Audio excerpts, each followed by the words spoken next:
Sorry to এবং sorry for কোন ফ্রেজটি কোথায় ব্যবহার করবেন এবং এই দুটোর ডিফারেন্সই বা কি আছে? সরি টু একটি ফ্রেজ যেখানে সরি হলো একটি অ্যাডজেক্টিভ যার অর্থ হলো দুঃখিত এবং টু হলো একটি প্রিপোজিশন যার অর্থ হলো প্রতি। সিচুয়েশনটি যখন এইরকম যে কোনো ভুল অথবা খারাপ লাগার ঘটনা ঘটবে এবং সেই ঘটনা ঘটার পূর্বেই আপনি সেন্টেন্সের শুরুতে নিজের দুঃখ প্রকাশ করছেন, তখন আপনি সরি টু এই ফ্রেজটি ইউজ করবেন। যেমন I am sorry to say যে ফ্ল্যাটটি তোমার বাজেটে আসবে না, ফ্ল্যাটটি তার বাজেটে আসবে না এই ইনফরমেশনটি সে পাবে এবং তার খারাপ লাগবে। এই ঘটনা ঘটার পূর্বেই আমি নিজের দুঃখ প্রকাশ করছি, সেই জন্য আমি সরি টু ফ্রেজটি ইউজ করছি। নাও সরি ফর, अगेन সরি হলো একটি অ্যাডজেক্টিভ এবং ফর একটি প্রিপোজিশন যার অর্থ হলো জন্য। সিচুয়েশনটি কি? এই সিচুয়েশনটিতে কোনো ভুল বা খারাপ লাগার ঘটনা অলরেডি ঘটে গেছে এবং সেই ঘটনা ঘটার জন্য আমি দুঃখিত।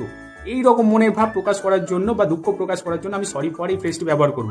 যেমন I am sorry for the delay, আমি দেরি করে ফেলেছি সেই জন্য আমি দুঃখিত, সেইটি প্রকাশ করছি আমি সরি ফর দিয়ে। সোজা কথা সরি টু কোনো